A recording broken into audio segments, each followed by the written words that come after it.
အားလုံးမင်္ဂလာပါခင်ဗျာကျွန်တော်ဘုံခန့်ကျော်ဖြစ်ပါတယ်ကျွန်တော်အခု Tarot Reading အတွက်ကို Fine Reading လေးပြုလုပ်ပေးသွားမှာဖြစ်ပါတယ်ကျွန်တော်ခုပြုလုပ်ပေးသွားမယ့် Fine Reading ကသင်ရဲ့အဆောင်အရှောက်ကသင်ကိုဘယ်လိုမျိုးစံမျိုးနဲ့စောင့်ရှောက်နေရလဲဆိုတာနဲ့ပတ်သက်ပြီးတော့ Fine Reading ပြုလုပ်ပေးသွားမှာဖြစ်ပါတယ်ကျွန်တော်အခုရှေ့မှာကတ်3ကတ်ကိုပြပေးထားတာဖြစ်ပါတယ်ဆိုတော့ဒီကတ်3ကတ်ထဲကနေပြီးတော့ကိုယ့်ရဲ့စိတ်နဲ့တစ်ထကြားတဲ့ပုံတစ်ပုံကတ်တစ်ကတ်ကိုတေချာလေး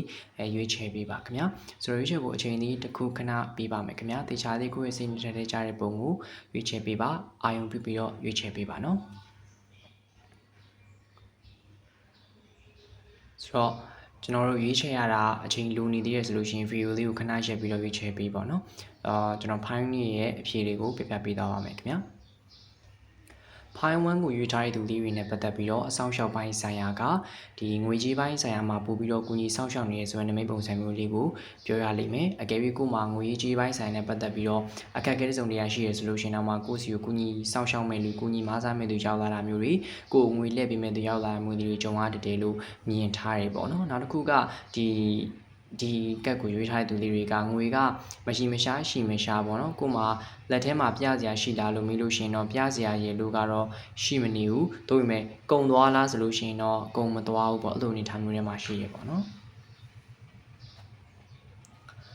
Fine 2ကိုရွေးထားတဲ့သူလေးတွေကကြတော့ဒီမိသားစုပိုင်းဆိုင်ရာ nutrient မှုတွေနဲ့ပတ်သက်ပြီးတော့အဆောင်ရှောက်ပိုင်းဆိုင်ရာကူညီဆောင်ရှောက်နေလို့ပြောရပေါ့နော်ဒီ Fine 2လေးတွေကအများဆုံးကြုံရမှာကဘယ်လိုတွေကြုံရမလဲဆိုလို့ရှိရင်ဒီအခြေအမှာကိုယ်မှာစိတ်ထားမမှန်တဲ့သူလေးတွေကသူတို့ကနေသူမူလပြန်ပြီးတော့အဝေးကိုရောက်သွားတာမျိုးဒီချိုးကြုံရတတ်တယ်အဲ့ဒါကလည်းအဆောင်ရှောက်တွေရဲ့ခွဲခွာခြင်းဖြစ်တယ်ပေါ့နော်ဘာကြောင့်လဲဆိုတော့ကိုယ်မှာဒီစိတ်ထားမမှန်တဲ့သူတွေကိုကိုယ့်ရဲ့အနာလေးကိုမကတ်စေခြင်းတဲ့သဘောတရားမျိုးလေးမှာရှိတယ်ဗျဆိုတော့ nutrient မှုနဲ့ပတ်သက်ပြီးအစစ်မှန်ကိုကြုံကြိုက်စေဖို့အတွက်ကိုဒီကိုစီကိုတခြားလူပို့ပေးလိမ့်မယ်ဆိုရင်နမိတ်ထမ်းမှုလည်းတွေ့ရတယ်ပေါ့နော်ဒီမိသားစုကြီးကနှွေးထွေးမှုနဲ့ပတ်သက်ပြီးတော့ကိုကြီးစောင့်ရှောက်တဲ့လိုမျိုးပဲဒီတတဝါလေးကိုချစ်တတ်တဲ့စိတ်ကလည်းသူတို့နဲ့ကိုနဲ့တူညီနေဆိုတဲ့ပုံစံမျိုးလေးတွေမှာလည်းတွေ့တယ်ပေါ့နော်